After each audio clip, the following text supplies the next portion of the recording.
Why are we called Negroes? Why are we deaf, dumb, and blind?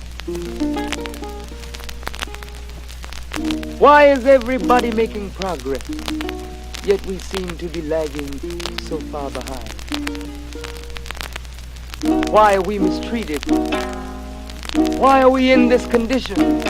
Stripped of our name, our language, our culture, our God, and our religion. Here in America, all of our religious training has been gotten by the preacher. He has told us of a heaven way up in the sky that we can't enjoy now, but rather after we die.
And here we are once again. We're back. We are back. Listen. Welcome to the 7th Region Coalition, where we're always doing, helping to save life. I am your co-host, Sister Khalila Muhammad, and I want to give you all the beautiful greeting words of peace in the Arabic language of Assalamu alaikum. Walaikum salam. And for my Christian brothers and my other brothers, what's up? How y'all doing? Welcome back. I miss you all. Brothers, my comrades, my brothers from another mother. I miss y'all. Miss you too, dear sister. Praises be to Allah. So I am actually tuning in from Charlotte, North Carolina. I was privy to a competition. My daughter, my youngest daughter, Camalia, made nationals. So we're at nationals, and we did not place, unfortunately, but we did come in fourth place. So listen, inshallah, we will make it next year. But proud of you, niece. Yeah. Shout out to Camalia. Number 4 in the nation. Number 4 in the nation. So praises be to Allah. But I do not want to belabor the point. I want to welcome you all. And hey, this is going to be a tight show. I'm listening. So get your questions, your husbands, your sisters, your brothers, your cousins. Get them on here. Friends, me and you, your mom and your cousins too. Listen, do it like Outcast. Come on. I just need y'all to just do one more thing. Y'all just do this real come on, pull it up. That's right. I need y'all to like and share. Copy and paste the URL and share it with your friends. Yes, this is gonna be a very uncomfortable. If you haven't subscribed yet, follow us on YouTube, Facebook. Listen, all of the above, because my sister finna come through, and when she comes through, she gonna be knocking on doors. Now, y'all, it's up to y'all to open them, because she gonna tap on a couple of doors now. Oh yeah. So y'all get ready. All right, and I'm gonna turn it over to Brother Tony. Assalamu alaikum salam. In the name of Allah, the Beneficent, the Merciful, the one God, to whom holy praises are forever due, the Lord of the world, who came in the person of Master Father Muhammad, the Supreme Being, to whom holy praises are forever due. I am forever thankful to Almighty God Allah for the most honorable Elijah Muhammad, and I thank them both for the honorable Minister Louis Farrakhan. Assalamu alaikum. Peace be unto you. Salam. Abaragani, Hotep, Frida Land, Buenas noches, Sakpase, greetings and all of the beautiful greetings that our people greet one another with. Welcome to your Thursday Night Talks, which is spearheaded by the 7th Region Coalition to help save lives. This coalition, called the 7th Region Coalition to Help Save Lives, was assembled by our student regional minister, Student Minister Patrick Muhammad, soon after the Honorable Minister Louis Farrakhan's Criterion message, which took place July 4th, 2020. We're going on past, what 5.5 years right now, Sister Kalila? Sir. Yes, sir. And we're still guiding our people to safety. We're still guiding our people so that we can help save lives. Nice. With useful information. We're no longer in a pandemic, quote unquote, but we are still in a pandemic of ignorance. We're in a pandemic of just misguidance, misinformation. White supremacy. We're at war. We're in a pandemic in which so many of our people are hurt, and we must guide ourselves to mental health, to physical health, to all types of financial health. And so, beloved family, tonight's program, we're focusing on, out of the 9 ministries given to us by the Honorable Minister Louis Farrakhan, we are focusing on the ministry of spiritual development. All right, now. And this ministry bears responsibility for assisting the individual member of the community in the process of heeding truth and right guidance. Respect, honor, and obedience to the authority of the Creator in all aspects of life are essential to peace, harmony, freedom, justice, and equality. In the words of the Honorable Minister Louis Farrakhan, self-development is an absolutely essential component of this microcosm of the new world. It is not enough that we grow horizontally through the acquisition of farms, factories, banks, industry, trade, commerce, money, good homes. Horizontal growth alone is death. That's right. All dead things are on a horizontal level. Therefore, we must grow vertically, grow in uprightness, or we will be overcome by our horizontal growth. The foundation of this ministry are study and training units designed on the guidance of Allah God to produce self-examination, self-analysis, self-correction, and to quicken in each of us the self-accusing spirit. For it is only when we are awakened morally that we have to face the self-accusing spirit that leads to our resurrection. And so with that, beloved family, I turn it over to Brother Mark, who will be introducing our exquisite guest.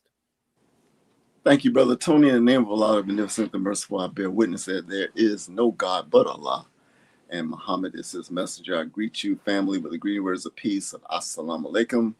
Wa alaikum salam, sir. Let me introduce tonight's special guest. With a dynamic career spanning education, medical sales, entrepreneurship, and service within the Nation of Islam, Sister Katrina Muhammad brings more than 2 decades of multidimensional leadership and impact to every space she enters. She holds 20 years of professional experience as an educator, serving in both public and private school systems, as well as working with adjudicated youth in a maximum security prison facility, where she served as both teacher and director. Her passion for guidance and development also led her to establish her own private tutoring business, extending her educational reach into the community. Expanding her expertise beyond the classroom, she built another 20-year career in medical device and pharmaceutical sales, distinguishing herself in competitive markets through relationship building, product knowledge, and a consistent commitment to improving patient outcomes. As an entrepreneur at heart, she has created multiple ventures in the arts. As the founder and gallerist of Red Apple Gallery in Detroit, she provided a platform for emerging and established artists.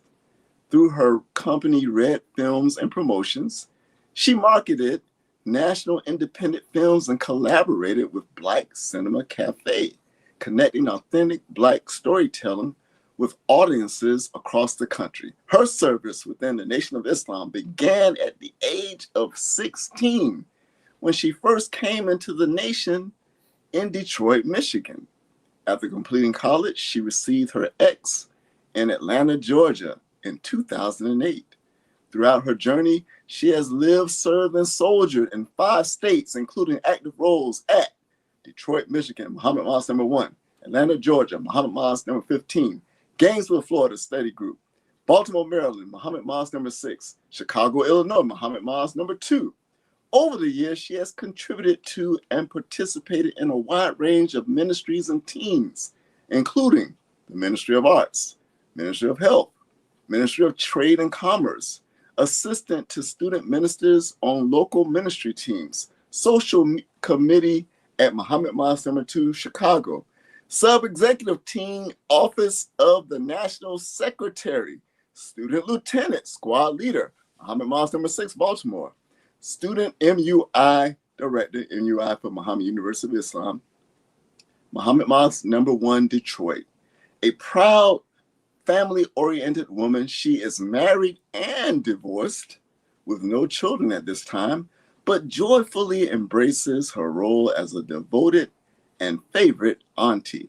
In 2020, she published her first book, Relationship Talks, marking another chapter in her creative and intellectual pursuits. Let us bring to the our program today our dear the name of the sister, program, Brother Mark. Sister Katrina Muhammad, Thursday Night Talks. Here we go.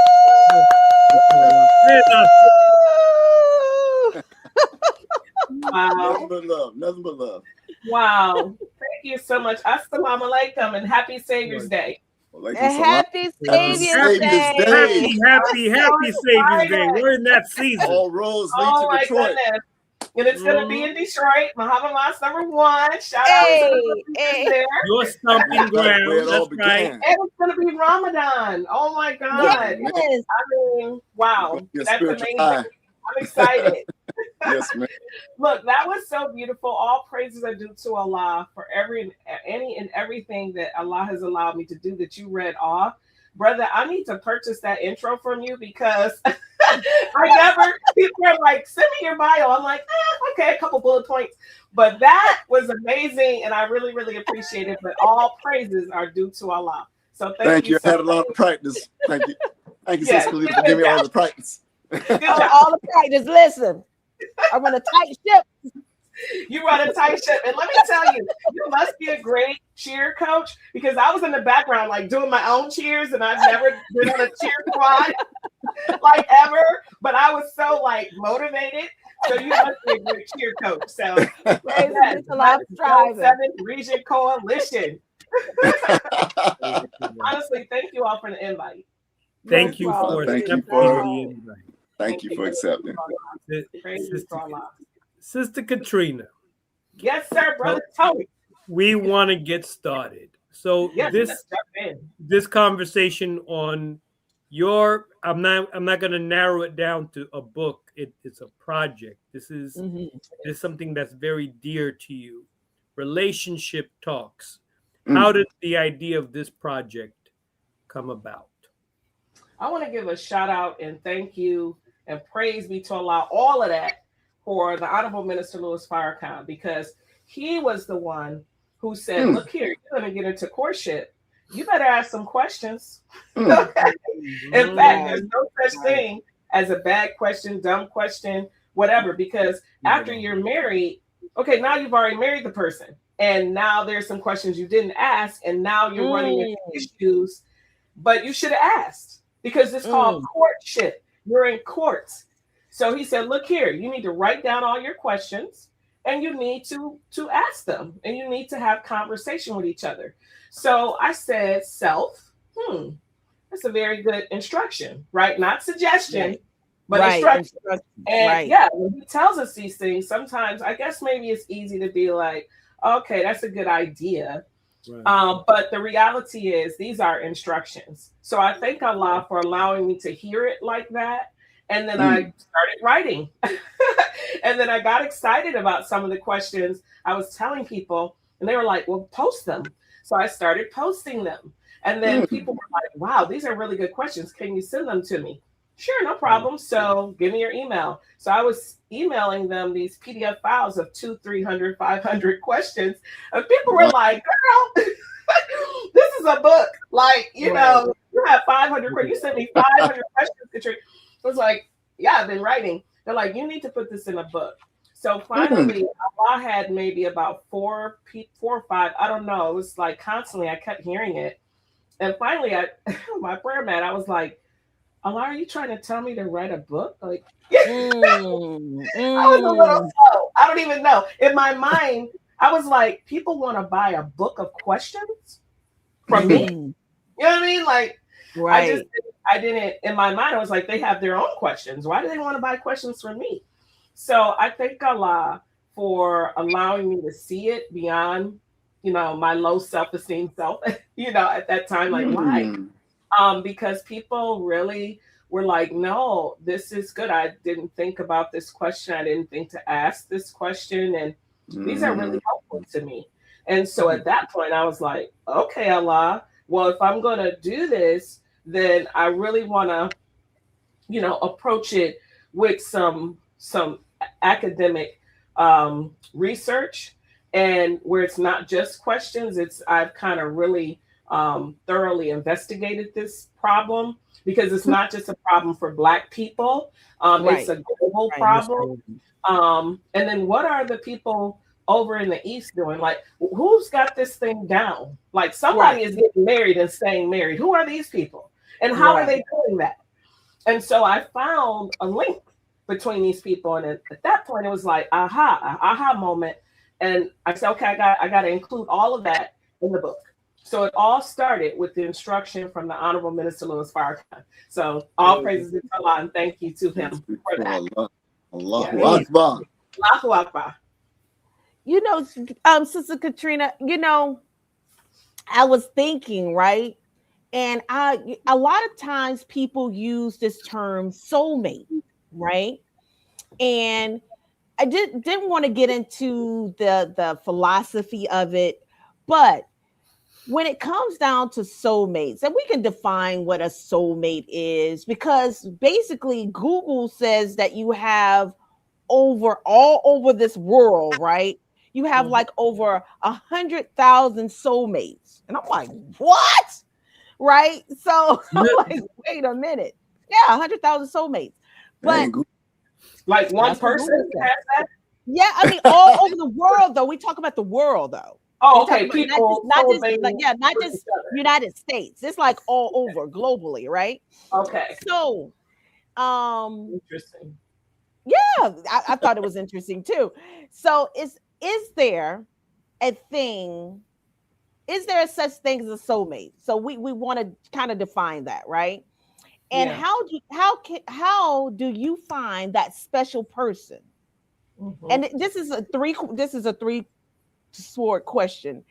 And what makes a person your soulmate or your mate?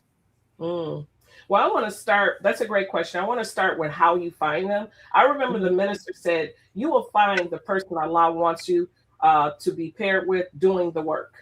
Right. So he said, get to work, do the work. Right. Let's start there. You're not going to find whoever it is you're looking for sitting on your couch, or, you know, like, Allah, I don't have a husband. What's going on? To the gas station. You know, I'm at home. You know, like that meme with the skeleton.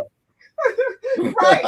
My prince is coming. We don't believe in a spook God, right? We do not. Allah came to us in the person of Master Farad Muhammad. He is real, okay? And he came to us because he loves us. We are the chosen people. So we have to get up and get busy and get working, right? And listen to these two men behind me who already laid it out for us what we need to do. So if we're doing that first, then we're getting closer to meeting our person. Second thing, the minister said what makes a good couple are people who are studying the word of God. He said that divorce is not caused by financial problems, because the world tells you the number one reason for divorce is finances. And that for a minute, I got hooked on that, which is why chapter 1 is finance, right? But no. The minister said the number one problem that causes divorce is the lack of study, the lack of closeness to Allah. So your soulmate is one, working like you, doing the work, and two, studying the word and close to Allah, right? And then what did he say about Mother Khadijah? Let's study that relationship, because honestly, I really want somebody like a student minister Nuri or student minister Willie Muhammad. These people have written great books about relationships and courting, Right? And I think they are most qualified to really analyze that relationship and write about that, because the minister called Mother Khadijah, for those who are listening who are not in the Nation of Islam, Mother Khadijah is the wife, mother of the faithful, the wife of the Honorable Minister Louis Farrakhan. He called her his best friend. Best friend. That's right. Best friend. I mean, so he said most recently, and you can look at this, it's recorded on IamMotherKhadijah.com, right? Because she celebrated, all praises due to Allah, she just celebrated 90 years. Yes, she did. Student National Academy did an excellent job, and the brothers did an excellent job celebrating her. So all of this was recorded in their streaming of the event. He said at the end that there are times when he's watching her sleeping, and he just says a prayer and thank Allah for giving him Mother Khadijah and how beautiful she is. I mean, good God, like, wow. I mean, that raised the bar. Like, brothers who are married, you need to start watching your wife when she's sleeping. Right. But I'm just saying, like, As if you want to watch her. I'm just saying. But the love that he has for that woman, and just understanding her value and how she has helped him become a man, as he has said that she helped him become a man. I mean, that is who you should be looking for. Somebody who is going to be able to get in the trenches with you, who's going to be like ride and live, because I don't like that ride or die, ride and live. Right, and let's elevate. Let's both elevate each other and help each other grow, right? To become closer to Allah, to take on Allah's coloring. That's what we should be doing. And as the Honorable Minister Louis Farrakhan has said, and his assistant minister most recently, is put on his assistant minister, student minister Ishmael Muhammad is who I'm talking about. Put on the new man and the new woman. Let's do that together. We can't do that if we're not elevating, if we're not getting audited, if we're not going to the classes together, if we're not reading the Holy Quran in the morning together, we're not praying together. These are all the things that couples should be doing to become closer to Allah and securing their marriage. So that's how you find the right person, doing the work and loving Allah. All praises are due to Allah. Together. Now, one person can't do it. You can't. One person can't be going to the mosque and going to the study group and going to, and then, because the thing is, it becomes a pool. Yes.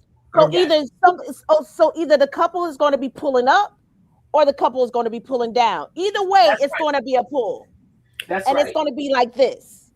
And I met couples like that, and that's where some of these questions in the book came from too, because I understand we all are working, maybe on a job, maybe your own business. I understand things might be getting tight, tariffs and whatever else going on in the world, but we cannot lose the fabric of ourselves, which is what we believe, right? So just like you make time to go to that business or that job or whatever, you make time to go get haircuts or hair done or whatever, you have to make time for your Islam.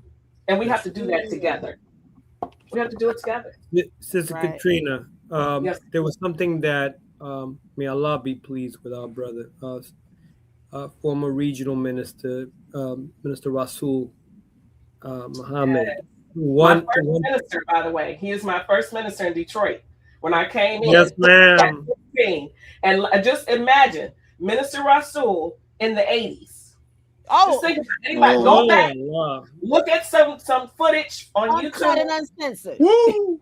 I'm trying to Now- tell you. I mean, like this. There was no daylight whatsoever Right. between him and the Honorable Minister Louis Farrakhan. In fact, he Yes, was taking ma'am. on his affect. He even looked very similar. He sounded like him. I mean, as soon as he ended the lecture, it was like, so, is what you heard good for Black people? You agree? You agree? Okay. Would you like to join? I jumped up.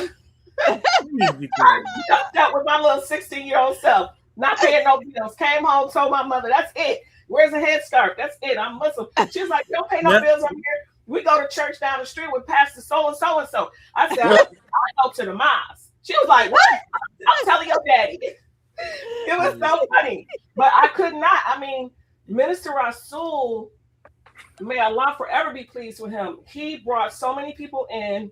Yes. Yes. And then think about this. He was doing 2 mosques Yes, for he a while. was. Detroit and Miami. No, and Katrina, no. He had a region Tell and it. the state Animal. of Michigan. Thank you for Tell it, correcting me. tell it, You are tell- absolutely correct. We were all on one conference call together, the student ministry staff.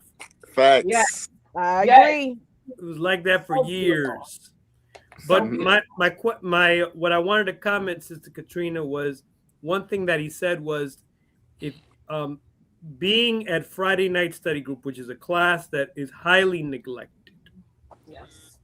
and it's a shame that it's so neglected. Yes. When you're in a circle, you get to hear what is on the mind of everyone that is in that circle. That's an opportunity to meet your mate. Mhm. Mm. Wow. You get to hear how the mind of all these individuals Exactly. operate. Praise be to Exactly. Allah. But I would caution, I would add on to that, because that circle is a safe circle of learning. It's a Yes. study group. So don't go in being judgy. Right. No. There you go. A Really? person is going there because they don't know. They're trying to learn, right? They want to learn. They want to know. So yes, you're looking around to the left, to the right, but you're really focused on that study, right? Right. And you're giving each other that grace and mercy to learn and grow. But yes, that's an excellent environment for sure. All praises due to Allah. I didn't know he said that. Thank you for contributing. Yes, ma'am. Sister Katrina, Yes, sir, Brother Bart. in this wonderful book of yours, Oh, he got the book. He holding the book up. Let's go, brother. Let's go. in your introduction, you state the questions within this book are not surface level, such as what is your favorite color or your zodiac sign. We go deep and ask in-depth questions about finances, health, family, intimacy, and privacy that are not being asked nor talked about. Now, I'm going to ask this question, which you gave the answer to in your introduction, but I want you to answer it here live before the audience here. And I state this: your book is an excellent source of questions on every area of concern in relationships. In a courtship, do you recommend a planned order of questions or just be spontaneous? In the book, I say both because, no 2 people are the same. And you have some people who are really regimented. That's like, okay, number 1, let's go. Number 2, right?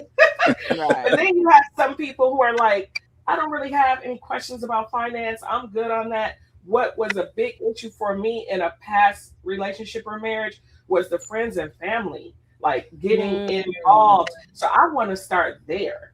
And then that's a different chapter, right? So I recommend to couples talk about it and then determine what's good for the 2 of you. There is no right or wrong way. Just ask the question, right? Just jump in and start asking questions wherever you both feel comfortable, right? But it should be a conversation that the 2 should have together and making that decision together. Not someone saying, well, this is where we gonna start.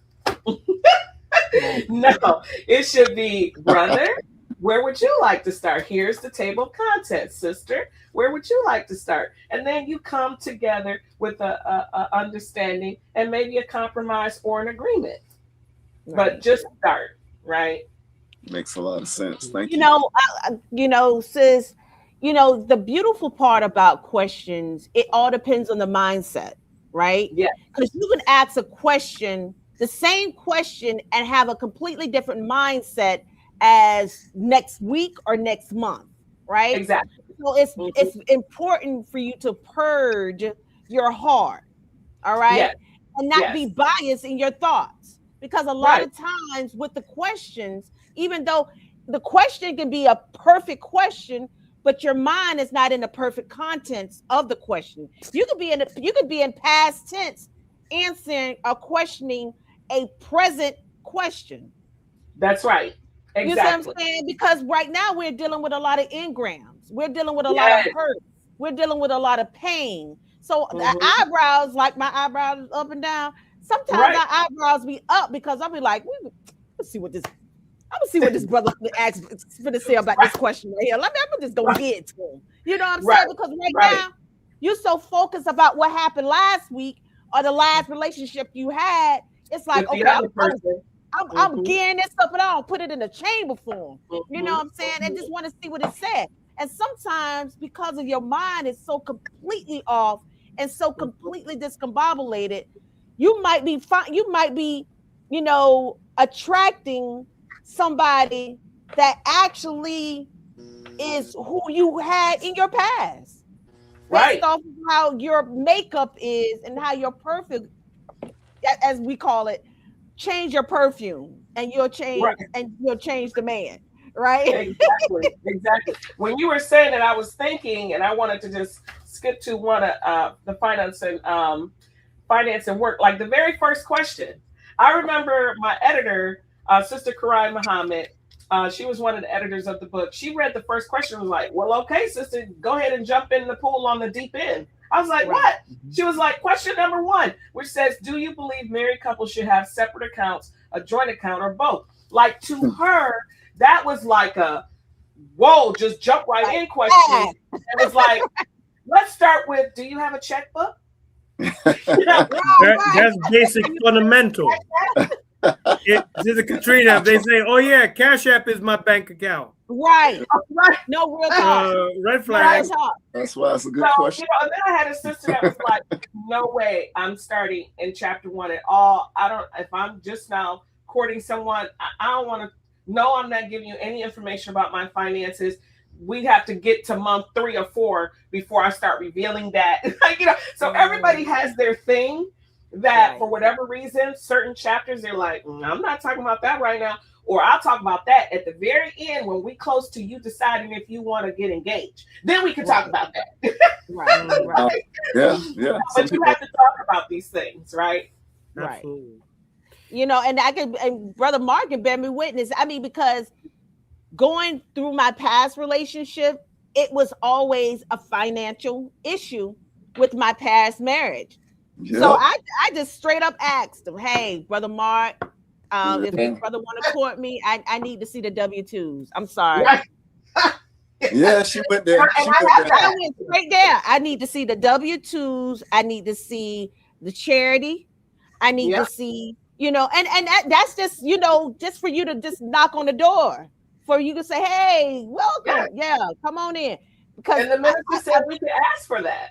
He said we could ask for that. And this isn't just the asking for the brother's charity. No, the brother, you could ask about her charity too. And I was ready for it. How committed is she? Exchange. How committed is he? Exactly. How often do they attend? That's right. How many final calls he? Yeah, how many final calls he carry? Is he a soldier? Right. Because I'm a soldier. I mean, you have to. That mirror is real. You have to mirror one another. Because if you don't mirror that person, just because you look good and just because you sound good and just because you smell good, that don't make you good for me. No. And look, I want to be careful because I have said on other programs things, but I don't want people to misinterpret anything I'm saying or what we're saying is we're quantifying someone as a good believer or a bad. That's only Allah will know that. Allah That's is the right. only judge. He is the best knower. So that That's is right. not what we're saying to your listeners and those who are watching the program. What we're Right. saying, which I totally am in agreement with Sister Khalila on this, is that compatibility is very, very important. And you It have to make sure that who you're coupling with, you're compatible with that person in your thinking, in your heart, in what's important to you. Like Right. you have some people that's like, oh yeah, I'm never missing Friday study group. Never. Like that's important to them. Well, Right. imagine them coupling with someone who's like, I don't really, I'll go maybe once a year. I mean, it's not, for Right. me, it's all about Saturday class. Right. You know what I'm saying? And they might be like, it's for me, it's Saturday class and Sunday. Like that's my joy. Those two, I'm there. All those other classes, And so, I mean, you need to talk about that. Doesn't necessarily make them a bad person, but you need to talk about that to find out, is that a deal breaker for you? You know what I'm saying? You know what? You know? know what? One thing though, too, my husband, we were recording. He said, do you know how to cook? I said, oh, I know how to get in. I know how to get into it. Yeah. That's one of my Let's go.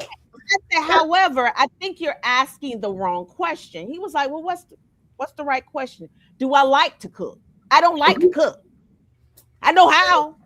Right. But I don't like That's a better question. Right. Yeah. You see what I'm saying? So Right. sometimes, even when you're doing these questions, you want to be able to say down the line, oh, you said that you like to cook. No, I didn't. Right. I said I know how to cook. This I like to. I said I know how to. Right. I got Right. it. I'm very skilled when it comes down to it. But do I like to? Absolutely not. That's right. You see what I'm That's saying? So, Thank you for saying I that. think Brother Mark's trying to make a comment. Go Go ahead, brother.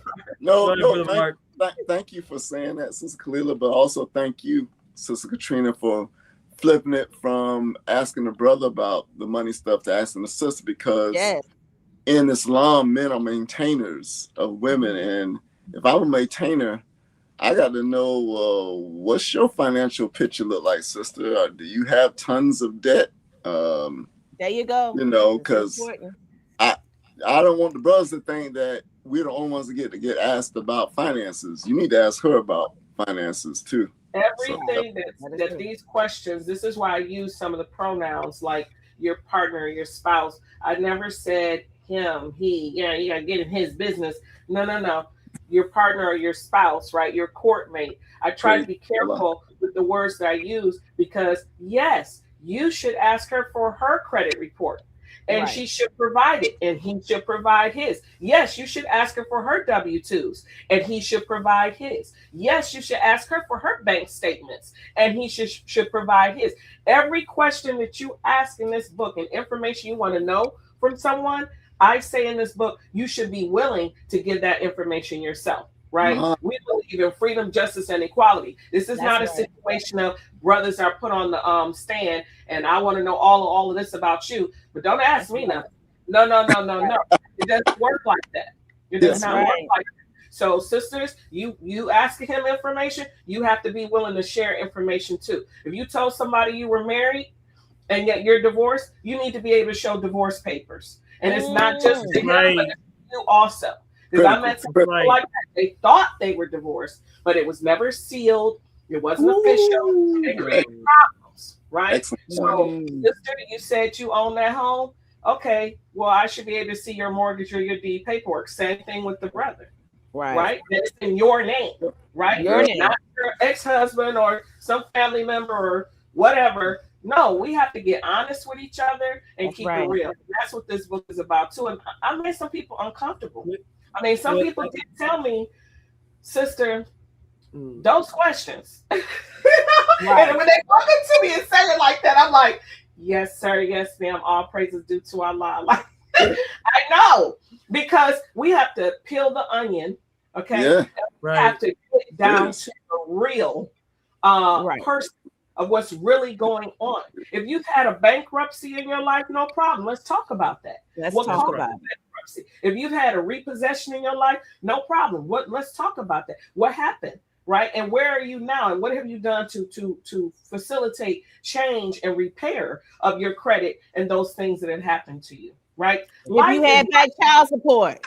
Right, back child support. Let's talk about, are you on a payment plan? Like, what's going on? How what's your relationship with your ex-husband, with your ex-wife? And by the way, we must talk to the ex-husbands and the ex-wives, even though they might be a little shady, maybe a little bitter. I don't know. Whatever it is, we don't know. Only Allah knows. But we should still talk to them.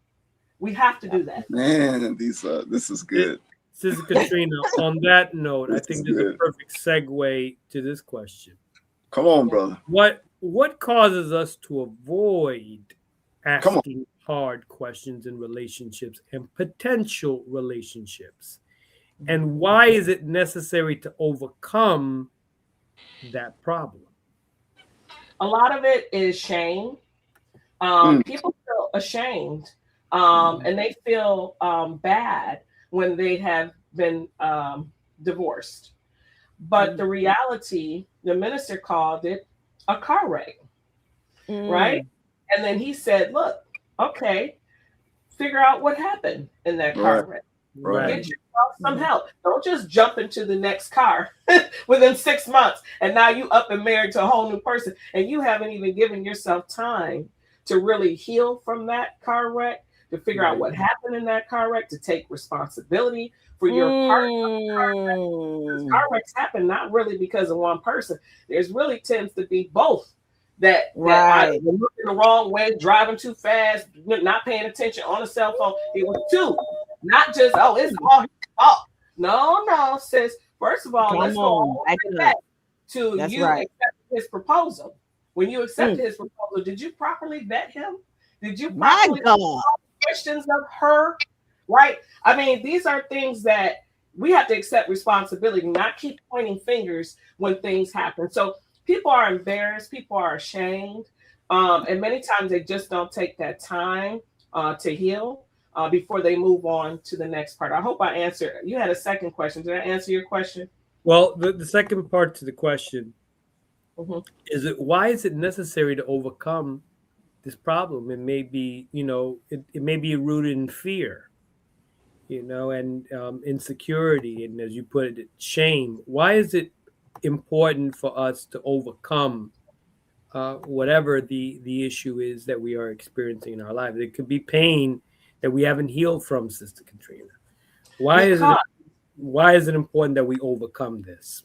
Because the Honorable Minister Louis Farrakhan said marriage is the other half of our faith. We need each other. So those people sitting back saying, all men are no good, I'm just going to, be an independent woman and just ride it out, whatever. Or men, vice versa, saying the same thing. I mean, the minister said a natural man want to be with a woman. Are you a natural man? Yes. Good God. Good God. Brother Mark say yes. I mean, his son, Brother Mustafa, our Supreme. I remember one time he said, hey, a woman maybe can hold herself for a while. Allah has made her that way. But a natural man, 2-3 years tops. If you don't have a wife, what you doing and who you doing it with? Who you doing? Who's doing who? So the reality, that's a song, It's important, Brother Tony, because we need each other. That's Sisters, right. if you had a bad situation with a brother, let's just put it on the table. That was that brother. All men are not bad. Come on. Brother, if you had a bad situation with a sister, I'm sorry you had that experience, but all women are not bad.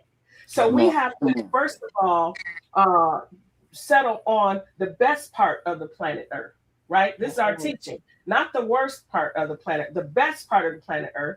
And then be positive, get on our prayer mat and ask Allah to help us in choosing the right mate for us, because we're not meant to be in this world, in this life, go through this life alone. This journey is a very interesting journey. It can be very challenging, and we need each other. We need each other. We can't throw each other in the trash like because you had a bad marriage or whatever, or whatever. I'm just going to be rocking it out by myself. No, we should still be striving and praying for a good mate. And we have to pray to Allah for that. So That's the other half of our faith, brother. We need each other. That's why it's important. So Could we I- can't give up. Could I say this? Sister Yeah. Marina? I want to say in your comments and in your book is what I love about it, and I'm gonna recommend this book for the brothers. This is not a sister's book. This is a book for both the brothers and the sisters. And Good point, brother. sister is very balanced. When you read her introduction, she's very balanced in how she presents the introduction and in the questioning, which is good to know. And I just want the brothers to know that this is a great. I'm flipping through and just glancing at some of the questions. I'm like, man, that's an excellent question. I didn't even think about that. Ooh. And so these are things that really help you to get inside that other person that you are considering for a lifelong decision. It is so critical. And I just want to recommend it, not just for the sisters, for the brothers. Brothers, man, you want to get this book. If you're in courtship, or even if you're married and you want to continue courting, which you should continue courting when you get married, get this book, Relationship Talks by Our Dear Sister. Praise be to Allah. You can purchase it on Amazon. That's right. For people know that. And if you live or visit Muhammad Mosque number 2 Chicago, we will have them for sale at NUI with the vendors there. So thank you so much for saying that, brother. I appreciate it. Listen, and you remember that commercial back in the days? No, my brother, you got to buy your own. So don't be trying to get my goddamn book. Yeah. Yes. Everybody get their own copy. Everybody get their own copy. And No, just no, you highlight in there. Look, Yeah. so many people I've met have loaned the book out to people, and they're like, Sister Katrina, you won't believe this, but I have to buy another book this Sunday because that person I loaned the they didn't get the book back. They ain't getting the book Oh, Ain't back. no such thing as Leonard. Not that one. Not that one. Thank you so much for saying that, though, because it really was important to me to make sure brothers understood, even though, it's a female author, it is written with respect for them and in equality and understanding that brothers go through issues in relationships and marriages too. Absolutely. And they have the right to ask questions to make sure they're vetting the proper person as well. Just saying you're dressed as an MGT and you go to class is not enough. That's right. You have to give information, and you should be willing to give information and show receipts. You should. Absolutely. I mean, if you live in real and you living in truth, what's the problem? You should have no problem answering the question. So thank you for saying that. All praises due to Allah. Special shout out to Brother Jamil who's tuning in. Yeah, shout out to Brother Vincent. Yes. Jamil. Big brother like no other. All praise. Yeah. There he goes. Get your There own he is. copy. Get your own Get copy. your own copy. He is so amazing. And his beautiful wife, Sister Tisha, on their show. Yes. Nothing but the I truth. love them. Yes. He wrote the forward. He wrote the forward in the book. So I hope you all take time to read the forward. He did an excellent job. It was so important to me to get a male voice in the book and review this and tell me. And when I sent him the manuscript, I mean, he read it that day. And texted me back and was like, we need to talk. This is amazing. Yes, I want to be a part of this project. I was like, you read the whole book? He was like, yes. I was like, all praises due to Allah. So I really want to thank him for writing the foreword to the book, and Sister Karai for being the editor, and Brother Talib for being the photographer, doing the portfolio picture on the back. The producer helping me put the book together, and of course my late mother, Helen Ross Jackson. I have a little picture of her right there for being the editor as well. I'm so thankful.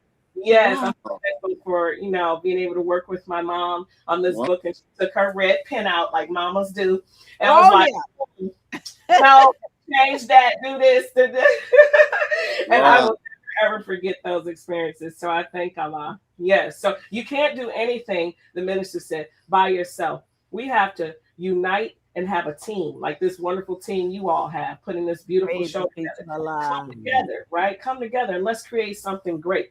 And that's what this team did. So I thank Allah for them. This was a product of the team, not just myself. And I'm so thankful for that. All praises due to Allah. Praise be to Allah. Praises due to Allah. All right. So let's talk about On the Edge, Sister Katrina. Let's because go. we're dealing with one of my sisters, and I love her to life, Sister Alicia Starr. She specified, when you're at war, never change the guard, right? And that's our marriage. Mm-hmm. And right now we're in war. We can all agree that we're at war. Mm-hmm. But there are so many divorces going on, not only just in our nation, but worldwide. Absolutely. So my question to you, my sister, is when your marriage is on the edge and you feel like you have done all that you can do, you have tried to make it last, but the spirit is gone. The passion is gone. The love is gone. No life support. I mean, it's like very minimum. How do you deal with it? And is there a possibility to restore that marriage? Yes. Yes, it is a possibility, because the reality is, what I heard you say is the person believes or feels that everything has been done. But has it though? And then let's be clear. When I went to the singles retreat, and shout out to Sister Angela in the 7th region of Jacksonville for great event. Oh my God, it was the 4th spirit. I'm coming to the next one. Even if I'm married, I'm coming. You'll be a chaperone. Oh my God. So Brother Student Minister Willie was a part of the event that you all helped to host, right? Yes. And he talked about how we have to be careful. Yes, we see divorces, but is it really all these divorces, right? And then I said, wow, he's right about that, because a statistic recently came out about Black marriages, and that they're on the rise. So I need to do more research. Is it Black? Has the scales kind of tipped now, and Black marriages are taking off and divorces are still happening, but at a lower rate than marriages? That's awesome if that's the case, right? And so there's that part of the perception. And then there's also the part of saying, okay, what a person thinks. No. We deal with actual facts, right? That's right. Right. No, it's not about what you think. If you think this marriage is over, you think you did everything you could. No, that's the key thing, right? Right. The student ministers in these mosques. And let me say this. The Honorable Minister Louis Farrakhan said one time that the student ministers are a gift to the believer. Student minister that he has assigned to a mosque, he prayed for that person, and Allah brought that person to him. So we need to utilize the gift from the minister to us. So a lot of believers, are suffering in silence, and then they pop up and they're divorced, and the student minister didn't know anything about it. No one ever came to them. No one talked to them. No one asked for a counseling session. They out. I'm done. I'm out. Called the attorney. I'm done. No. We have to stop that, because that's disrespectful to the Honorable Minister Louis Farrakhan, who gave us the gift. So think about this. He said, imagine if I give you a gift and you never open it. You got the gift for me, and you just set it on the shelf. Are we gifted? You never opened it. Ungrateful. Right? Ungrateful. So we have to, 1, get actual facts. 2, utilize the gift that the Honorable Minister Louis Farrakhan got us, which is the student, which are, I should say, because it's plural, the student ministers in your local mosque or study group, right? And then what's the other gift he gave us, which were tool. He said this is a tool. Auditing. No, we're not supposed to join the Scientology and become a Scientologist. He didn't say to do that. He said to use auditing to help us with the traumas that we have had that has affected our relationships. So if we're not doing all of that, then no, we have not done everything. We have not done everything. So I understand sometimes people are like, well, I don't want to share my business with the student minister of the mosque. I don't, But the reality is, why not? What y'all doing that you can't talk to the student minister about what's happening? What's going on? you know. Right. So no. We have to get actual facts. We have to utilize the gift that the minister gave us, which is or are the student ministers, and we need to get audited. And if we've done all those things, and the student minister's like, "Yep, we tried it all," maybe, just maybe, at that point, it might be time for a separation and then divorce, but not just up and divorce. There's a period of separation, and the minister has taught on separation too. That when you separate, what should be happening when you separate in terms of still working on yourself? Because there's a possibility you can come out of that separation and come back into your marriage, right? So it's so many things to do. The minister has lectured on all of these things. We just have to look through those volumes of words that he has said, volumes of lectures, and then follow the instruction. That's right. That's what we have to do. All praises due to Allah. All praises due to Allah. That brings to mind a question that you probably have in the book is, if this marriage goes off course, are you willing to go into counseling? Because I've seen cases where the brother, he ain't going to counseling. No counseling for the brother. Look, if I gotta go to another man, right? Tell about my marriage to meet, get you to talk to me, then I shouldn't even be married to you in the first. Like, wow, but it's good to know that going in, that your spouse does not want to do any counseling. But that's a great question. Sometimes it's a sister also, Brother Mark. Sometimes the sister. Sister too. But look how beautiful our nation is. We have many students in the ministry. So let's say maybe you are comfortable with your local student minister for whatever reason, right? Then you should ask. That shouldn't get you out of counseling. You should ask and request if it's okay if you meet with the regional student minister, or maybe a student minister from your hometown. Maybe you're closer with that student minister if that person would like to meet with you. But have a conversation. Don't be disrespectful and just cut out. No, have a conversation with that local student minister. Let them know what your concerns are. It could just be a simple atonement session that needs to happen. Some kind of misunderstanding that occurred. And then next thing you know, the student minister like, oh, did I offend you when I said such? So you thought that? It's not like that. I don't have no problem with you. Give them the opportunity to minister unto you, right? All praises due to Allah. And here's another thing. Sometimes people, they might know information or think they know information. I don't want to be counseled by that person because, you know, they had this going on and that. Whoa. You don't know. You don't know anything. Allah is the best knower. So don't do that. Don't try to use somebody's personal life or whatever you think you may know about whatever to stop you from doing what you're supposed to do. That part right there, where you think you know because you don't know because you haven't lived with that person. There you go. So we have to be real careful. The things that we say, even our thoughts. Remember the minister said, you have to watch your thoughts. Come on. So we have to be very careful in how we treat the believers, and that includes the laborers. The laborers are believers too, right? That's right. That's right. The minister wouldn't allow them to be on the post assignments that they have if he didn't have confidence in them.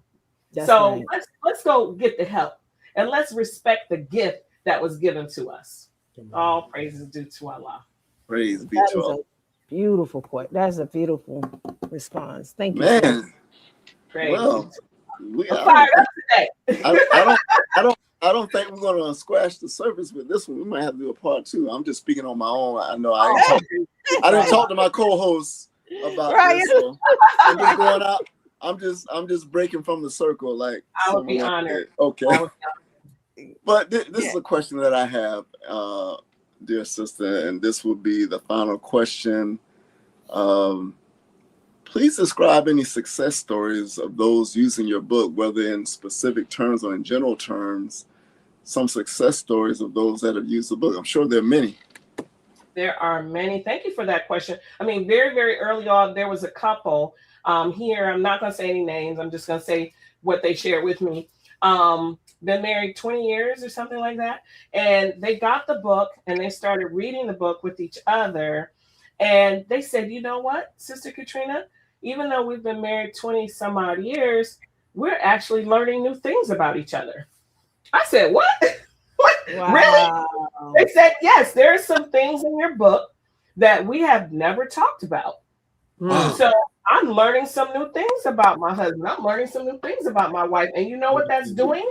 It's bringing us closer together, right? Because we're getting a better understanding of maybe why we responded in certain ways to certain things, because now we're learning more about each other. So all praises due to God. They love the book so much. They bought copies of the book for their children and started a family night reading the questions to their children and having conversations about it. So that when they get to the point of being in courtship of that age, they want to train their children on how to court and the questions you should ask and why these questions are important and why you need to be preparing yourself for marriage early on. So I'm going to get you this book now so that you can start preparing yourself so that you can be a good husband and be a good wife for someone. My God, I was so honored. I was so blown away and so honored by that. I have never forgot them sharing that with me. And then there were other couples that were engaged or courtship. I mean, just saying that it took it to a whole new level when they brought the book in. And I just thank Allah. And so those are, for me, little vignettes of confirmations from Allah saying, this is why I had you write the book. This is why I wanted to put all those little PDF questions, all those questions in a PDF file in a book. So I thank Allah. It's so many. And then I have even had people say to me, sister, we got through a couple of chapters, but you know what? We determined that we were not compatible and we ended that courtship. But I want to thank you because without your book, I probably wouldn't have asked certain questions that I asked that helped me get to a decision. I said all praises due to Allah. Because at the end of the day, it's about being paired or matched with the right person for you, not read this book so the end result could be marriage. Bottom line, marriage doesn't matter. No, it does matter. We want you to be compatible, right? We want you to marry the right person. And if going through these questions helps you determine that's not the right person for me or I'm not the right person for them, all praises are due to Allah, because then you're living in truth. You're living in truth. And they deserve that. Why would you go through the motions and then propose at people feeling pressure to get married or whatever, and up front that's not the right person for you, and you're thinking in your mind, we get married, things will get better. I mean, I've met people who've actually said that and gotten married under those kind of circumstances. Yeah, no, real talk. That's a lot of people. A lot of people like that. Like, that little thing right there. It's going. Yeah, it's gonna just go away. And they just don't know it will amplify. You know what else? I could change him, or I could change her. That's a common one. That's very common. No, you're not changing anybody. Only Allah can change a person. Allah can't change a person. But no, you and I, we, us, no. The cake is baked. You're not changing him, sis, and he not changed. Brother, who she is, that's who she is. Now, maybe she can improve. She can learn how to cook better bean soup. All that, hey, we can listen to it, work with a recipe, right? We can, Sister Kalila, right? We got that down. But I mean, at the end of the day, we're talking about the bones, the foundation of a person. Who they are, that's who they are.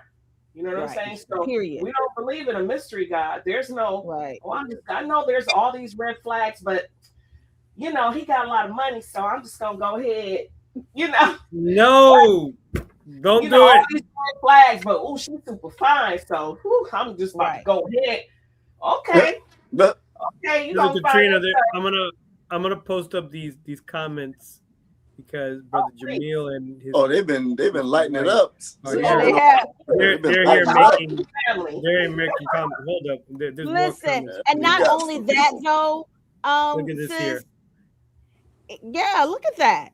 Brother Jamil saying, my personal life has been challenging. That's how I can help you keep from letting yours get that way. That's it. Wow. And we can say the same thing through your book. Right. Because you don't want to see us fail. You want to see us achieve. You want us to see us succeed. Sister Tisha, his beautiful wife, says, we read it, used it, and continue to use it. Wow. Yeah. Married Uh-huh. couple. And Yeah, then they do it from cover Jamila to cover. says, Sister Tisha and I used it during courtship, and although less frequently, even now, unity is a process, baby. That's That's right. right. That's right. All of the That's above. right. But That's I, I can right. only bear witness. I like what you said, Sister Katrina, about the couple giving it to their children, because for those of us that are single that are not thinking about courtship, we can prepare using Right. this book, because Yes. these are things that are down the line that you're going to need to be willing to discuss and talk about. And if it doesn't look good for you now, prepare and get it, Right. get it together.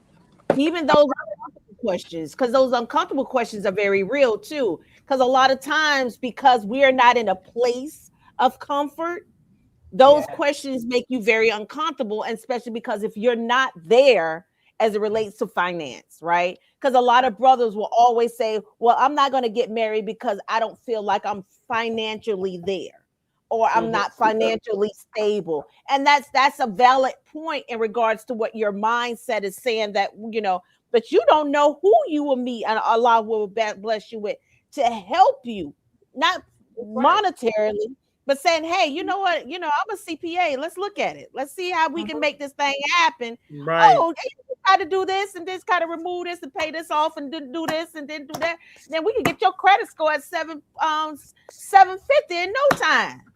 That's right. And sometimes a brother just need a good business plan. I'm just There saying, you go. and the sister can be like, well, I can do that. I can type that up. I can look that up. Let's go on ChatGPT. I got you. Right? Right. Exactly. There you go. Exactly. You should not I'm so done with ChatGPT. Yeah. No, I'm just saying that's real. Because throw away our let me tell you blessings something because about we don't have AI. everything You better for it. get with it, baby, because that's the list. But I'm Don't start going now, brother to Tony. the school teachers, is the Kalila. Okay. Oh, yeah, I'm turning my report. Right. Who did this? You or ChatGPT? Oh, We have to help each other. Sisters, I mean, the reality is when the minister said he married Mother Khadijah, did he have everything all in order? Was everything all? Was he? And he No, says no. it. Absolutely. He says it. No.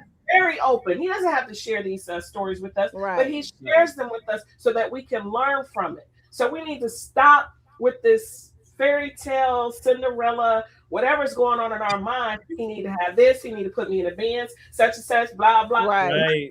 Said, you want a Benz, but are you driving a Benz now? And the brother, he's driving a Ford or Chevy, whatever. But it's a good Right. car that gets him to A It's a to B, good car. right? So what's the problem? Right? I mean, we have to be realistic, right? So yeah, we cannot throw each other away with these little fairy tale whatever's going on in our mind of what we think we should have, or what we think the brother should have, or what we think the sister should have. We have to be willing to work with each other because it's a process.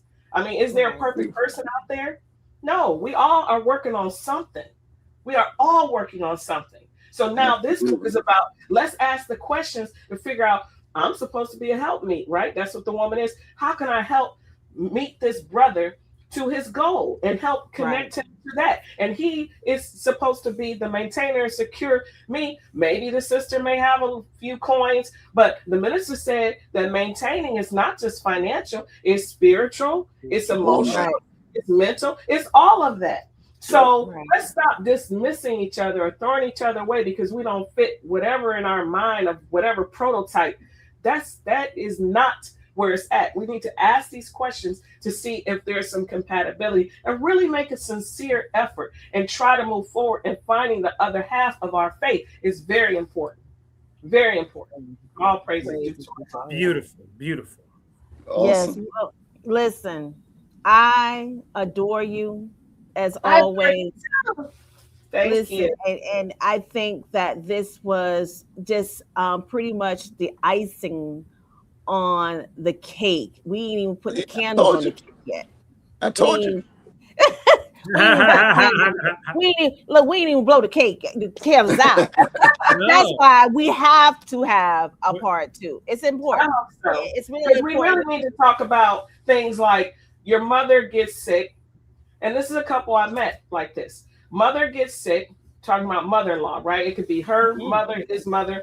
Yes. She can't live alone. Person moved their mother in the home. Other person came home, saw mother there, and was like, Is she visiting? What's going on? Person said, no, my mother's sick and she's gonna live here now. Person said, well, wait, live here? Yeah. Well, you could have talked to me about that. Well, guess what? Those type of questions are in the book, right? It gives scenarios of how would you handle a situation, and what's the understanding or relationship you had with mother, with father, with cousin, brother. These things happen, right? And you have people that's like, oh, my couch is always available for any family member that wants to come. Well, the person you married or would like to marry, do they feel that way too? Is there an understanding? You gotta Or know. my checkbook is always open for whoever needs to borrow money in my family, whatever amount they need to borrow. That's it. I'm giving it to them. Right. Yeah. Right. Okay. Did you all discuss Yeah. that? Did you discuss Right. it? Are you on the same page with that? So, Yeah, I mean, there's we so gotta talk. many things, you know, or blended families. I have a lot of questions about blended families. Oh yeah, So that's now important. you have a new husband, Very and the sensitive. person said, oh, you can't discipline my son because you're not his father. Ooh, that's a lot. It's a lot of that. It's a lot of that. The man said, but wait a minute, he living in my house though. Right. What you mean? I can't discipline Putting him? on my deodorant. And so, you know, all of these things Little need to muscular be boy. discussed, right? Right. You don't have to break up. You don't have to, but just have a conversation up front in the beginning to have some rules with regards to how our lives are going to flow, how we're going to run this Muhammad household. Okay. Right. Right. So, And dealing but with reality. Put Right. that. Say that again. This Muhammad, Muhammad household. which is the standard. It's the standard. Right. Because you also have grown children who are believers, is mom and dad, grown children. They have not recited yet. They sometimes come to the mosque. They're coming in all times of the night. They might be, I don't know what they're doing. And then one spouse said, hey, what's going on? This is a Muhammad household. You can't be doing all that in here. And we get up for prayer. We all get up for prayer if you're going to live here. And then the other person said, well, hold on. This is a child from another marriage, and they're such and such age. And then the spouse said, what does that have to do with anything? This is a Muhammad household. This is what we do.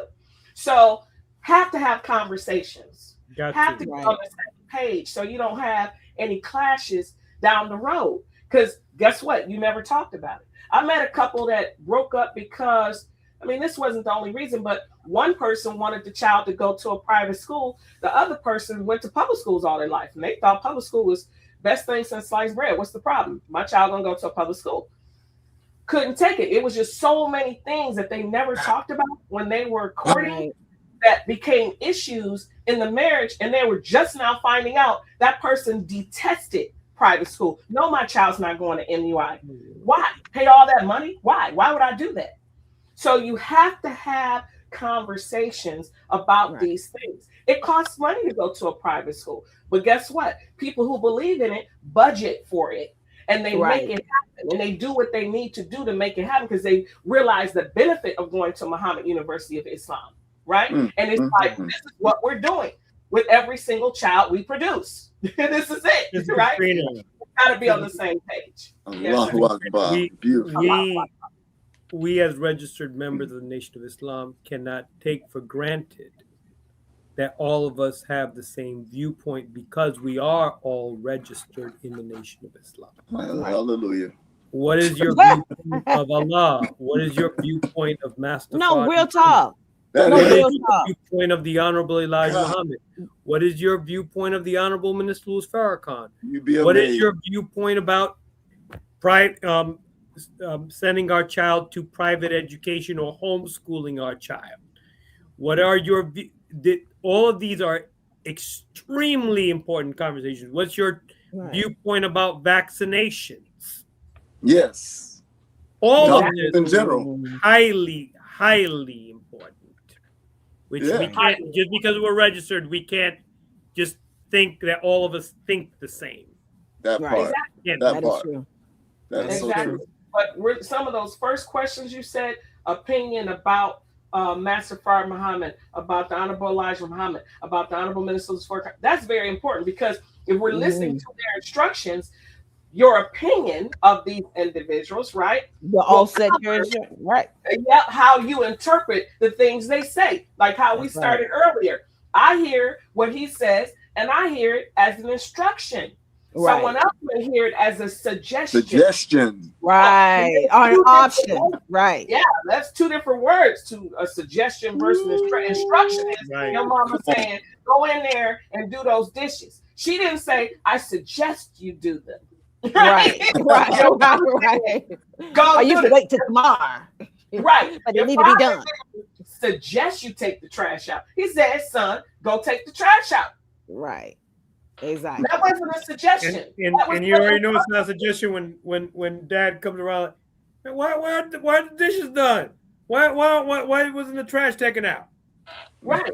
Well, let your children tell you, well, I thought that was just a suggestion. You wanted me to do that?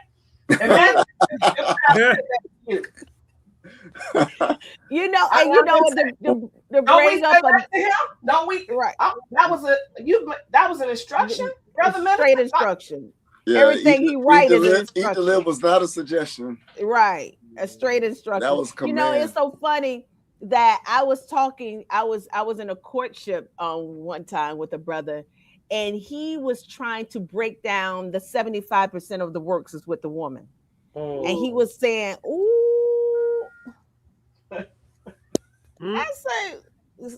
that's why sister 75% of the works is with the woman. That's why you have to do more in the relationship than the man, because the man is only supposed to provide and protect. And you know what I'm saying? We only do these two things, but you're supposed to do all of these things.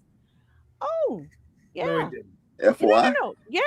Listen, FOI. 75% of the work he interpreted as being, he said we're done by the woman. No. He said, this man said we're supposed to be doing everything. The only thing y'all supposed to be doing is providing and protecting, just going to work and knocking folks out when they need to. Who are you listening to? I'm just again knocking people out. I'm just saying again. You go back to the quote. You have to. Listen. Wow. Everybody's mindset is not there. No. True. Everybody's mindset is not there, and this is why it's important to get this book, y'all. Let me put this book back up, because y'all play with it if y'all want to. Listen, this is why this book is important, because even with that question alone, I automatically knew. I was sending an SOS. I was just thinking in my mind, I can't wait to get off this phone and talk to my sister captain so I can tell this brother this courtship that over. This courtship is over. I just couldn't wait. I'm telling my words could not describe. I could listen in my mind. I was saying, Assalamualaikum, may Allah continue to bless you with the light of understanding. I was gone. You were out. I was gone. I was out of there. And the thing is, and it wasn't like, Khalid, you should have gave him another try.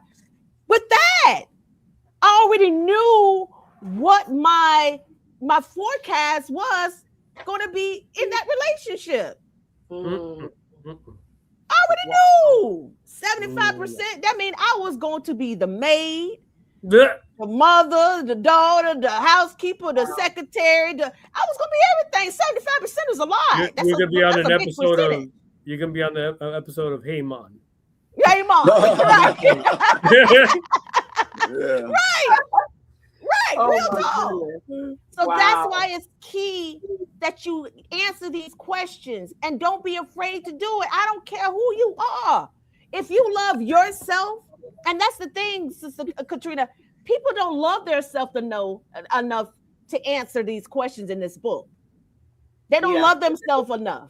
Yeah, they're very intimidated with themselves and others, and that's why they are not answering these questions, asking these questions.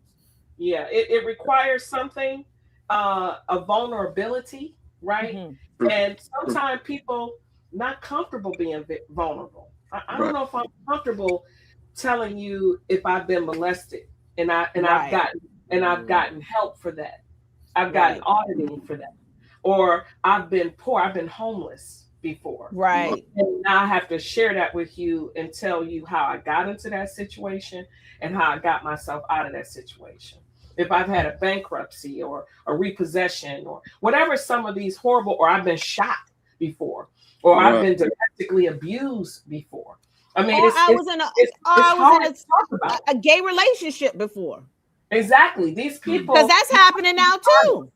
Ooh, Lord, you have to talk about these things though, because the reality is you have to be vulnerable. How are you going to grow with this person who's going to become your best friend? Remember, the minister said, Mother Khadijah is his best friend. How are you going to get to that level if you're not willing to be vulnerable? So you have to open up and you have to have conversation. And don't you want to marry someone that you are compatible with? I mean, the minister said every time we argue, it chips away at the love. Who wants to be at home arguing with someone all the time? And there's chaos and there's disagreement. That's not a peaceful home. Right? So we want peace. We want peace, which means we have to make better choices when we're in that selection process of who we're actually partnering up with. And we have to be honest about the reasons why we're choosing them and not trying to be slick on something, choosing them for other reasons as opposed to, living in truth. So these questions are really peeling back that onion and the vulnerability, exposing that to how a person really thinks and how they really feel. And that's the only way we're going to get to repair the Black family, which is with some truth, because it is a 5-alarm fire. I don't know, and I'm not qualified to say what the percentage of divorces are in the nation or in the Black community, right? But whatever they are, we have to stop it, right? Because we're not going to grow and succeed and get to that next level of passing on a legacy to the children if we're not a family unit. All of these little broken marriages and broken homes and, a blended family all over the place, it's causing chaos and a havoc in our community. That has to stop. We need each other. That's the bottom line. So look at the study, and I did this. I studied some of the richest families in the world, in this nation and elsewhere. And one of the things I noticed they were doing, they did a lot of matching of their children. Yes. They didn't allow their children to just go willy-nilly out there, whatever, and choose whatever looks good to them. No, the families were very involved. They met each other. In some cases, they had this planned out from when the children were very little and purposely made sure they went to the same schools. They had some of the same experiences. So by the time they got of age to look around and say, okay, I'm interested in, marrying somebody, they're looking at someone who's been their best friend their entire life. And they know that person, and the next thing you know, now they're getting married. This is how I noticed they were doing things. They were matching. Over in the East, in Iran, I believe, they have a ministry, a courtship or marriage ministry for the single people. All single people have to register. All single people have to register and complete a survey of questions, like the questions in this book, of all kinds of things. They take their picture, they log them in whatever database or system, and there's this active process of people trying to match you with someone based on the responses that you gave in a survey. I mean, I was like, what? That is brilliant. Like a singles ministry pulling all single people. So they're not allowing single people to just kind of linger and figure it out on their own. They're giving help in the process to say, no, we want more married couples and we're going to help you get married. This is through their government. That is they're attempting to keep the purity of Islam in their culture. That's right. Because what we're experiencing as a result of Western culture, and this is infecting the whole world, is the idea, I want to go over here and over there and fall in love with American women or this and that, or I don't know, whatever. And they're buying into the concept of what they see on television and movies and things of that nature. But it's the lifestyle that is making us highly unsuccessful. Right. And so in the description that you're giving right now, that is very righteous, and Right. it is an attempt to try to sway people from this corrupt culture that is taking over the world. We're trying to save our people's lives. Well, And there's in addition to that, right? Because in addition to that, Brother Tony, we have a lot of people that want to get wedded but not married. Right. that Right. hurt. What So see, yeah, and they then just the wanna- question they is, just- what's your motive? Just to hurry up and just Right. get wedded for it's what? not even a hurry up. I just want to look good on the ground. I just want to look Right. good with a ring. I Right. just want to look good in a wedding dress. And then I 3 just wanna months just- later, Right. Mhm. You know, just to No. prove that I am capable of this, but you haven't capable of nothing. You just went No. on a very expensive date. Right. That's what I call them. These new marriages now is a very expensive date. right. Right, especially You if they're know? not doing things the right way. I was going to say Exactly. these groups through the marriage ministry or what have you. They also have a process for people who want divorce. Right, you can't just get an attorney, file whatever irreconcilable differences. Boom, stamped, you're divorced. Oh no. There's a whole long process before you can get a divorce approved. Right. Look at that. And so they're not letting people, these quickie divorces. And no, you married that person. So now we're going to try to figure out how we can make this work. Right. And you're not going to just easy out. No, there's a whole process. So I love how they are really protecting their culture, like Yes. Brother Tony said, because it is a culture thing. Yes. There's a quote that I that caught my attention. It's not in our teachings, but it's still a valuable quote. It says, "Values determine culture, culture determines behavior, and behavior determines outcome." Mm. So it's all about our values, right? Supreme That's wisdom, right. proper handling of people, message to the Black man, the femininity book. I mean, That's right. our units, our culture, right? The study group, self-improvement guides, all of that is part of our culture. Which, if you're not studying that and you don't really believe in that, then look at that person's behavior. Because at the end of the day, what you believe is going to show in what you do. So it's not so much what a person is saying. What are they doing? What are they Right. doing? And so if you're not trying to actively get married, if you're not trying to actively make sure you have a successful marriage, or you're in and out of a bunch of courtships or in and out of a bunch of marriages and you're not even giving it a try, you're not actively trying to get in counseling, you're not actively doing anything, well then do you really believe in the values that you claim you believe in? You took your shahada. Right. You took your shahada. You wearing your FOI lapel pin. You wrote All your letter. praises are due to Allah. You're the fruit of Islam. That means right. something.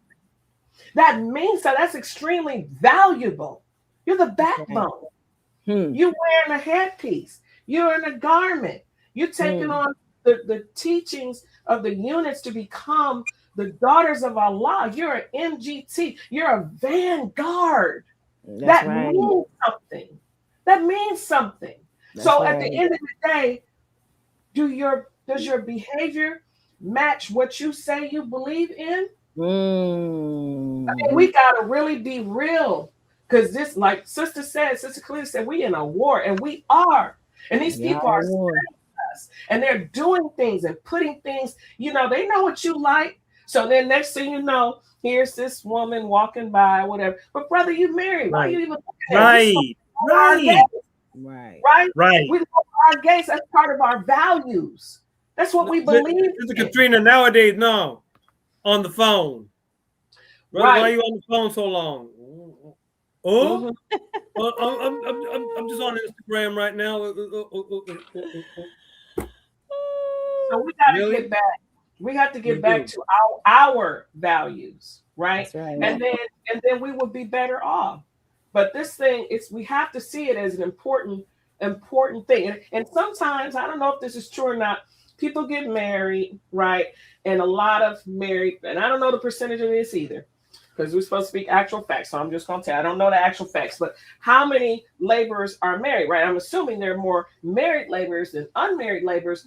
And I'm thinking, people get married and you get busy in your marriage, you get busy in that post, and there's just not enough activities for single people, single believers. When I really loved how you opened this up in your program, that this topic falls under, and I wrote it down, the ministry of spiritual development. Yes. Right. Because why? You said a quote by the minister, and this caught my attention. Self-development is an absolute essential component of this microcosm of the new world. Yes. The new world. Katrina, I put that on the I flyer. love that you all opened up like that. Look, I put it on the flyer, the ministry. I'm like, this falls under the ministry of spiritual development because it covers it's the base. Right. It's the base. That's right. Like, because I was thinking, Ministry of Information? No, it's a lot more than that. It is. Right. And then we have so many beautiful, successful marriages in the nation. I mean, talking about people who've been married, couples married 20, 30, 40, 50 years in this mission. Why haven't we heard from them? We need to hear from these people. We need to, first of all, congratulate them and then learn from them. They're obviously doing something right, and we need to hear from them. You've been married, what, brother, sister? Y'all been married 50 years, 40 years, 20 years. How did you do it?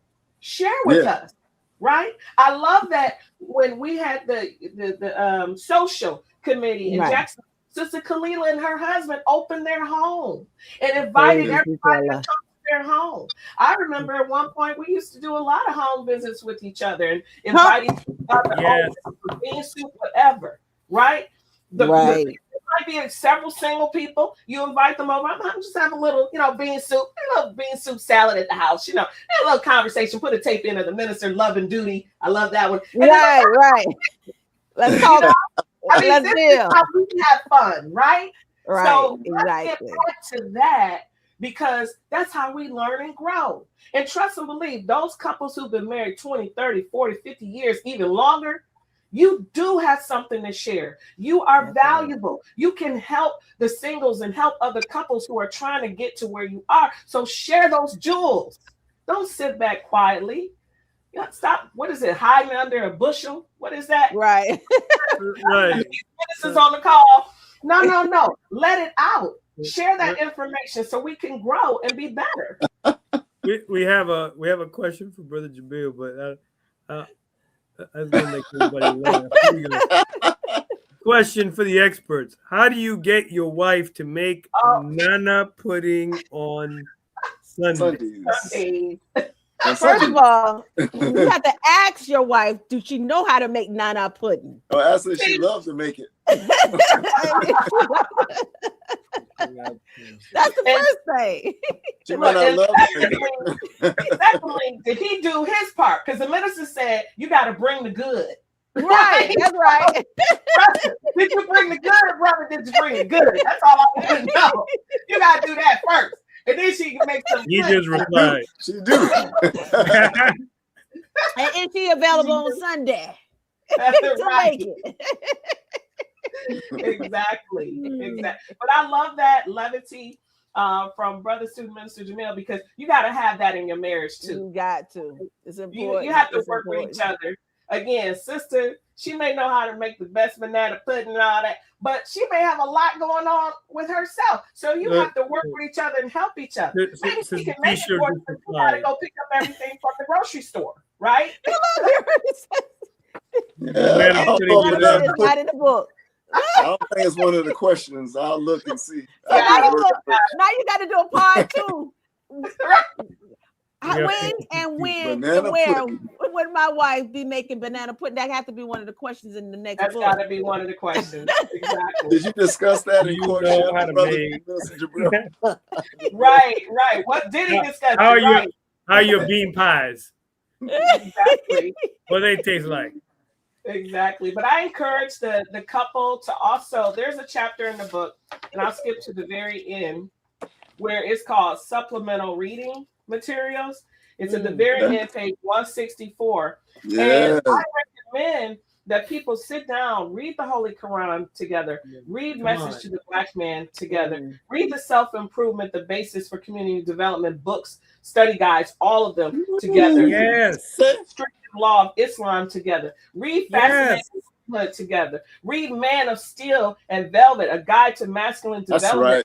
I mean, these are books that we read. You all remember these books. So Yeah. Hold up. Of course. let's read these books. Let's look at the videos and let's talk about it. Come on. Of course. Now, Awesome. isn't it true that a family that prays together stays together, but a family that studies together, shoo, you That's like, right. you like this. Locked in. Locked Exactly. I in. love it. I love it. I love it. I love it. Exactly. So I'm very humbled and gracious and grateful for you all lifting my book up. But I really think the best part of this book is the back of the book that talks about all these supplemental reading materials and videos of the student minister, the Honorable Minister Louis Farrakhan, that people should watch together and have conversation about it.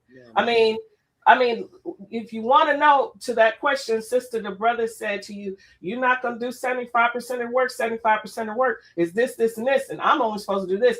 Guess what? The minister is taught on that too. I remember in a video, he said, if your wife is working, what do you mean you can't help her with some of the home duties? You should help her, because guess what? She's helping you by working.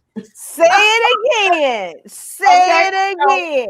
No. Cooking, cleaning, whatever. If she's out on a job or she's working at home on some business or a job, she's helping you. She's if helping. she's donating anything to the family finances, She is helping. technically that's your job. Right. That's so right. if she's helping you, brother, what you mean you're not gonna pick up a broom? You're not gonna put the dishes in the dishwasher. What you talking about? You're not gonna fix a bowl of bean soup.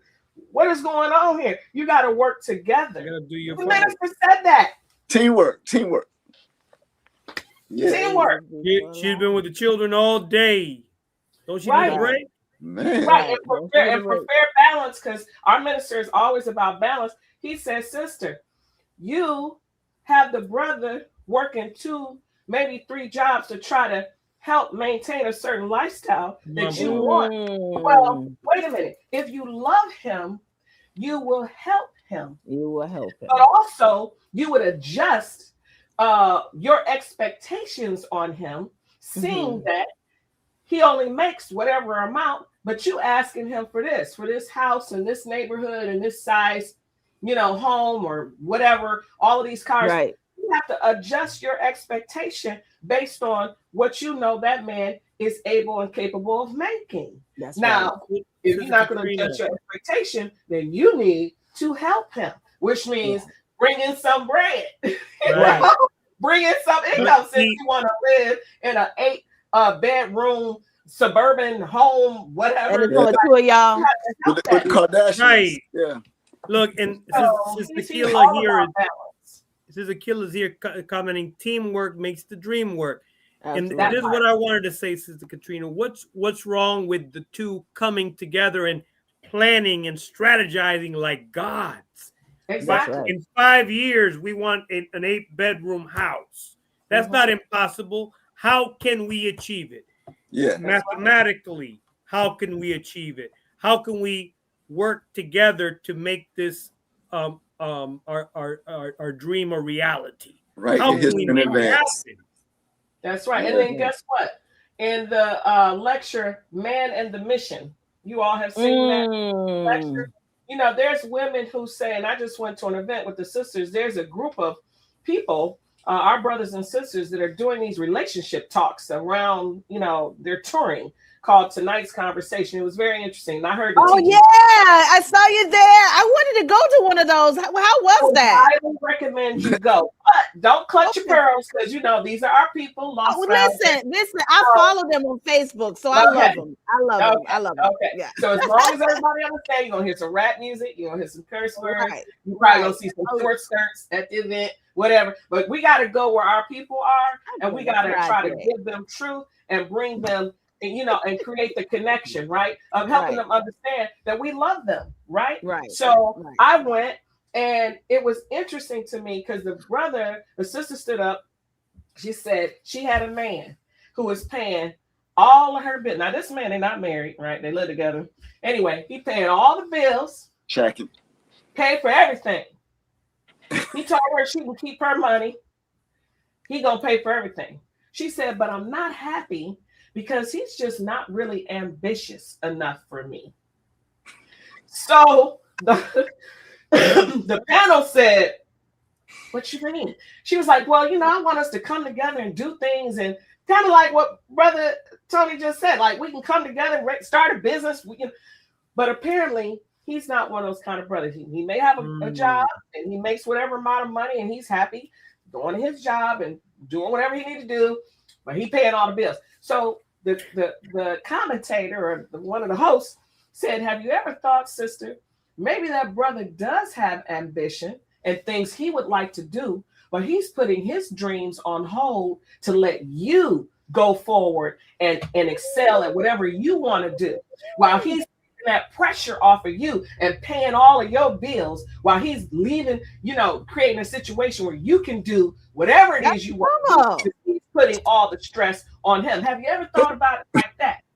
And when he said that, I instantly thought about Man in the Mission, because the reality is you have to be careful what you ask for. You want a man doing this, that, and the other. These type of men who carry the burden of a mission, right? Like the minister, a serious mission. Come on. They're not going to be at home, laid up with at all of this. Right. They're out working the mission. Right. So you have to be very, very careful the type of person you claim you want to be with, and the sacrifice and what it takes to be with a person.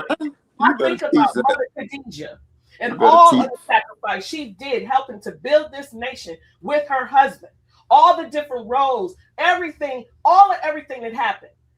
I mean, we should be throwing flowers at the feet of this woman for everything that she has done to help her husband in this mission and to help all of us. It's not an easy road. It was the uphill road for sure. So you saying you want to be with an ambitious man. No. Are you willing to put the work in to help that man be ambitious and be where it is God has put on his heart and mind to be? That's a whole. So maybe you need to be ambitious. Trenches and does something like that. Or, Sister Kalila, or there needs to be some communication. Exactly. Right. Because, and I remember student minister Ava, may Allah be pleased with whoever pleased with. Stop God. The majority of marriages fail because we don't know how to communicate Exactly. Properly and effectively. Exactly. So, I mean, these things, all of these topics, the minister has dealt with all of them. So I'm encouraging couples to sit down, watch an entire lecture, stop it at certain areas and say, okay, he just said this. What do you think about that? How do you feel about what he just said? Right? Communicate, have conversation. Okay, let's hit play. Let's listen to the rest, right? And then get through the whole lecture and have a conversation about the entire thing. That's awesome. I mean, he's given us all the instruction, all the advice that we need. The question we need to be asking the courtmate is, do you believe what he just said? Are you in agreement with what he just said? And are you willing to do some of the things that he just said to do? That's where this book comes in, and that's what I'm asking couples to do. We have to take it deeper, further than just, what kind of food do you like, or I don't know. What's your favorite color? Wow. Is your eyes brown or hazel? Right. What's your sign? Yeah, what's your sign? Whatever. I mean, we stop with the movies and all these other activities that take away from conversation. I love theater. I love movies, right? But when you're trying to choose a mate, this is work. You have to sit down. I'll meet you at the coffee shop, okay? I'll meet you at Let's Eat to Live Cafe, and we're gonna sit down. We're gonna have a conversation. Let's talk. Because someone said you have over 2,000 questions. It would take me forever to get through those questions. But guess what? If you're being diligent, all these conversations on the phone and all this, like brother said earlier, you could be asking questions from the book. Absolutely. Quick. All this little chit chatting or what's going on Right. in the news or what the president is doing and all this. Right. None of that even matters. It doesn't matter really. I mean, we need to find and secure our mate and our families so we can secure our nation. That is what matters, not whatever is going on in the news. And those people are gonna do what they're gonna do, right? We need to focus on us and our community. And that's what I'm hoping this book will implore and encourage people to do. Let's focus on us. Let's get us together. They're gonna do whatever it is they're gonna do. We need to focus on us. Sister LaShawn is commenting, peace. If her brother has to work 3 jobs in order to keep a sister in a certain standard, most time he already been somewhere, and his pie on one pie. His pie and one pie. Translation. We need translation. He needs to be baked maybe 3 pies. I don't know. We need a translation there. Sister LaShawn, we need a translation. What was Kalila? That's your that word pie. Translate. I guess that is that money. Is that considered money? Maybe. Already been making somewhere, and his pies. One pie needs to maybe be if they baked. put their heads together, they could make that the business, and keep he don't have to work so taking hard. care of other things and new families. Right? Maybe I guess it's pie means priority. Maybe I don't know. her baking pies, they can make that a business, and he don't have to work so hard. Maybe. Sister LaShawn, we need an interpretation. We love you. We love you. We're about to put your comment in ChatGPT. All right. I cannot. She meant that, though. She was like, look here. Let's talk about the pies. Let's talk about them pies though, and bean pie. not no sweet potato. Okay, so As listen, we're winding down, Sister. Yes. as we're winding We're down. Hey, we talked, but relationship mucho. talks. Let's talk about that. Please get your copy of your book And use it. and use it Yeah. to the best of your ability. This book is not biased of you being married. It's not biased of you being divorced. It's not biased of you being in a courtship or your pursuit is to be married. This is not a biased book. No. This is all genres. This is all, nationalities. This is all that's engulfed in who you trying to provide and what your pursuit is. If your pursuit is love, and if you love yourself enough and you have did the work on yourself, you should be able to get this book and answer all the trillion questions because it's a trillion questions in this book. And each and every single one of these trillion questions are absolutely on point. I guarantee you. You wanted this. You know what? When I looked at this book, Sister Katrina, I said this is a discernment book. Oh wow! Praise be to Allah. This is a discernment book because if you're tuned in, you will discern who is really for you and who is really not for you, and with the questions alone. That's right.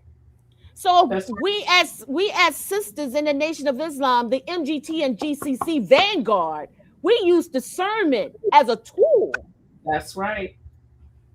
And that's the measuring stick on how we can find our mate. That's or right. who we have made it with. That's right. Because it's never too late to identify. I don't care how long you've been married. Mm-hmm. You can identify them through this book. That's so right. I encourage you all to get this book. It is on Amazon because I got me a copy. So yeah.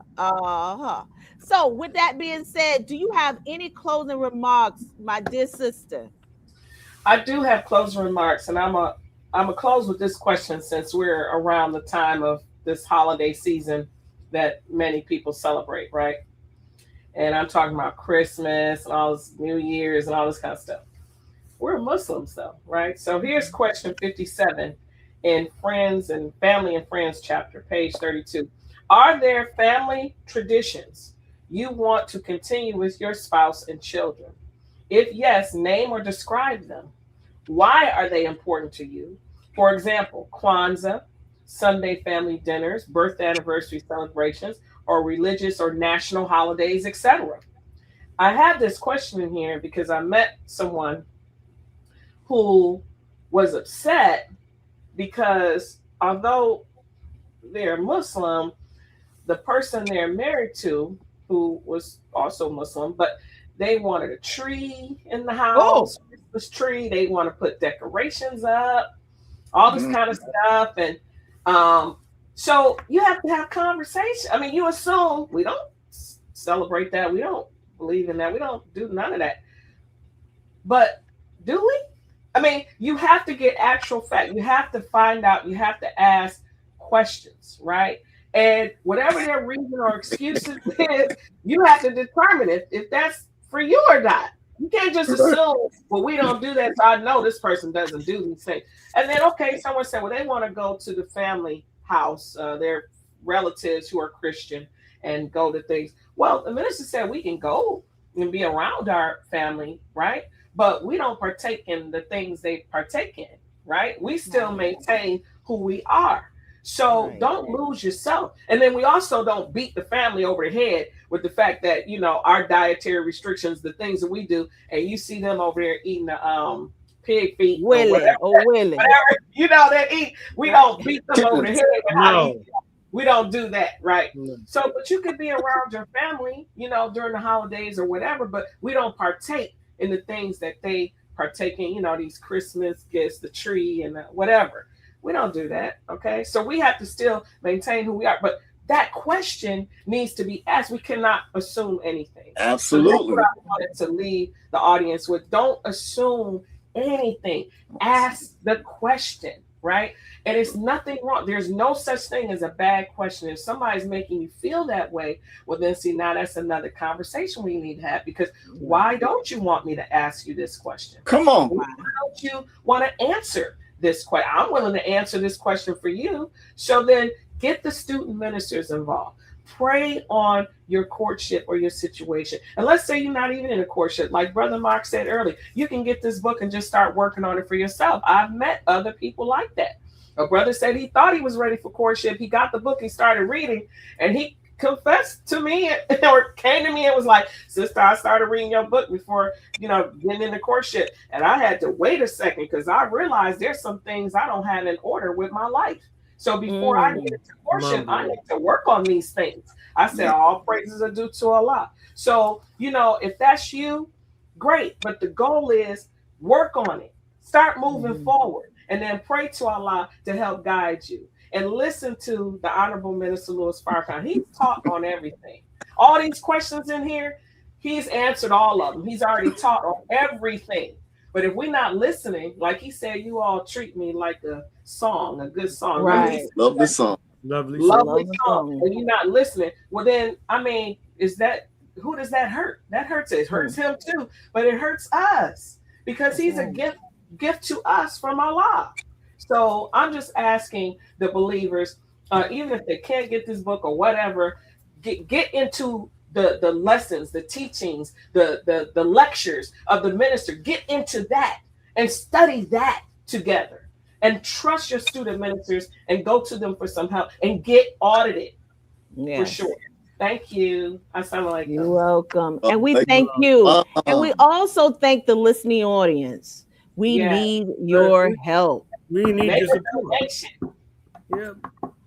The streaming platform that we use, they don't tell us, oh, you all about saving lives. You're so nice.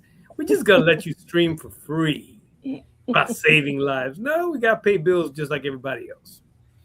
So if out of the kindness of your heart, even if it's a few dollars, look, if it's a large donation, we're not going to reject it. We're just going to put it to use. Donations, yes. You could put 5 on it, but don't sing the rest of the song. Please don't sing the rest of the song. No, don't sing the rest of the song. We want you to go back to your former self.